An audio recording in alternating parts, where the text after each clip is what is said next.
महाराज जी, एक मन में प्रश्न आता है कि भगवान की प्रसन्नता मूर्ति पूजा से अधिक होती है या मानसिक पूजा से। दूसरी बात, मंत्र जाप से भगवान अधिक प्रसन्न होते हैं या स्तोत्र करने से।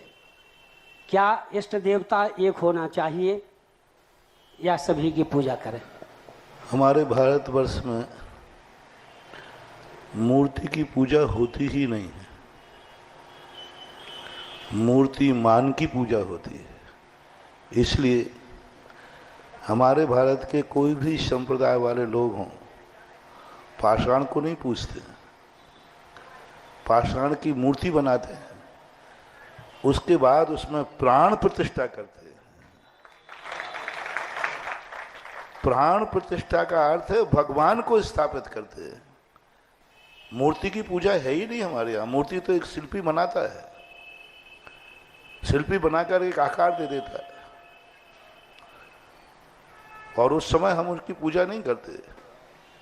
उस पर तो वो जमीन पर रख के बनाता है, और बड़ी मूर्ति है तो उस पर बैठ करके भी बनाता है, हमें कोई ऐतराज नहीं होता। लेकिन जब मूर्ति में मूर्तिमान की प्राणों की स्थापना हो जाती है, तब फिर हम उसकी पूजा करते हैं, उसको सिंहासन पर रखते हैं। इसलिए आप ये ना सोचें कि मंदिर जा रहे हैं तो हम मूर्ति की पूजा करने जा रहे हैं। नहीं, मंदिर मूर्ति में बैठा हुआ जो भगवान है उसकी पूजा करने जा रहे हैं। दूसरी बात है, मन से पूजा करना।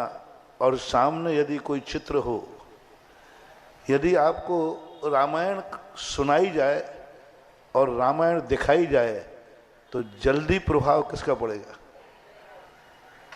एक रामायण पढ़ी जा रही है और एक रामायण को चित्रांकन दिखाया जा रहा है, रामलीला के रूप में, तो बच्चा भी होगा, वृद्ध भी होगा, उसको जल्दी आकर्षण करेगा, उसका मन लगेगा और उसके परिणाम बहुत जल्दी होंगे। इसी प्रकार की हम जो पूजा करेंगे उनमें मन चंचल हो जाता है, लेकिन जब मूर्ति के सामने करेंगे तो मूर्तिमान में मन स्थिर हो जाता है। आपने देखा होगा कि आप लोग सब मंदिर में बहुत पवित्र हो जाते हो, कितनी गंदा आदमी क्यों ना हो, मंदिर में जाते ही हाथ पैर धोता है, कुल्ला करता है और मंदिर में उतनी देर के लिए पवित्र हो जाता है। क्या है, चार दीवारों के अंदर ईंट गारे की बनी हुई घर भी है, मकान भी है, सब ईंट गारे से बनते हैं, मंदिर भी ईंट गारे से बना है। फिर क्यों उस छोटे से मंदिर में जाकर के आप इतने पवित्र हो गए कि शरीर भी पवित्र किया, मन भी पवित्र किया, वचन भी अच्छा बोल रहे हो? ये सब चमत्कार उस मूर्ति में बैठे हुए भगवान का है। इसलिए मूर्तिमान को हमेशा ध्यान रखना। जो विदेशी लोग हमारी भारतीय संस्कृति को नकारते हैं कि भारत के लोग तो पाषाण को पूजते हैं, पत्थरों को पूजते हैं, उसमें चेतनता होती ही नहीं, क्योंकि विश्व के अंदर मूर्तियां पूजा नहीं है। जितने विश्व के लोग ज़्यादातर हैं उनमें मूर्ति पूजा नहीं होती, लेकिन मूर्ति पूजा सबसे बड़ी देन हमारे भारत की है। तो लोग इसे पाषाण समझते हैं। हिरण्याकश्यप के लिए हर वस्तु पाषाण दिखती है और प्रहलाद के लिए हर वस्तु में भगवान दिखता है।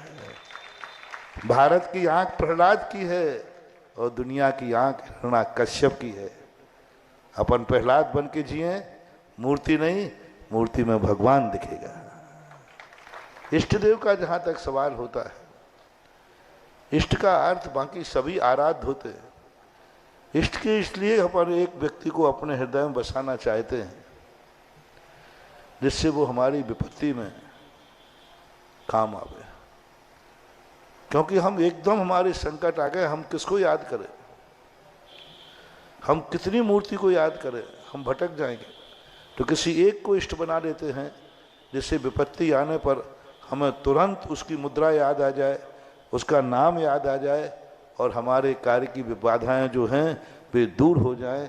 इसलिए इष्ट बनाया जाता है। समाधान दिया, ये मूर्तियां नहीं हैं, इनमें मूर्ति में जैसे मिट्टी के घड़े में घी रख देने पर दुनिया उसे मिट्टी का घड़ा कहती है कि घी का घड़ा। दुनिया में मिट्टी का घड़ा होता है, मिट्टी का ही है, लेकिन यदि उसमें घी रख दिया जाए तो 100 घड़ों में से को तुम क्या कहो, भाई घी का घड़ा लाना। जब मिट्टी का घड़ा घी रख देने पर घी का घड़ा बन जाता है, तो पाषाण की मूर्ति में भगवान को रख देने से भगवान क्यों नहीं बन सकते। और वहाँ प्राणों की प्रतिष्ठा होती है। प्राण 10 प्राण, आँख कान नाक सबके स्थापित किए जाते हैं। साक्षात जिनेन देव भव, साक्षात स्थापित हैं। अचेतन नहीं है, ये चेतन है। हमारे अचेतन की पूजा है ही नहीं। बस यही बात है कि चेतन को जब हम साक्षात नहीं पा पाते हैं, हम उस चेतनता को मूर्ति में स्थापित करके, और वही कार्य, और सबसे बड़ा कार्य चेतनता का प्रतीक ये है कि जब हमारी प्राण प्रतिष्ठा हो जाती है, उसके बाद ही मूर्ति के पास जाने से हमारी इच्छाओं की पूर्ति क्यों होती है। पाषाण को देख के तो नहीं होती, पाषाण तो सामने पड़े हुए बहुत सारे, और बाजार में रखी हुई मूर्ति को देख करके इच्छाएं पूरी नहीं होती।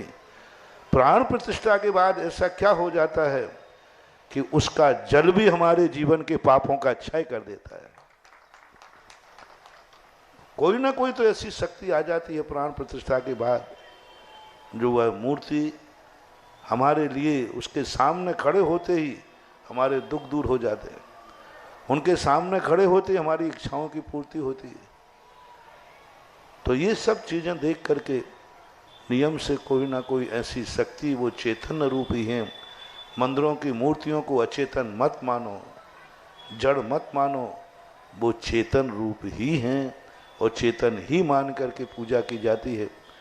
और साक्षात प्रभु का रूप मान करके ही हम नमस्कार करते हैं। पाषाण को नमस्कार नहीं करते हैं, भगवान को नमस्कार करते हैं। मूर्ति नहीं, मूर्ति में भगवान दिखेगा। इष्ट देव का जहाँ तक सवाल होता है, इष्ट का अर्थ बाकी सभी आराध्य होते हैं। इष्ट के इसलिए हम एक व्यक्ति को अपने हृदय में बसाना चाहते हैं जिससे वो हमारी विपत्ति में काम आवे। क्योंकि हम एकदम हमारे संकट आ गए, हम किसको याद करें, हम कितनी मूर्ति को याद करें, हम भटक जाएंगे। तो किसी एक को इष्ट बना लेते हैं जिससे विपत्ति आने पर हमें तुरंत उसकी मुद्रा याद आ जाए, उसका नाम याद आ जाए, और हमारे कार्य की बाधाएं जो हैं वे दूर हो जाएं। इसलिए इष्ट बनाया जाता है।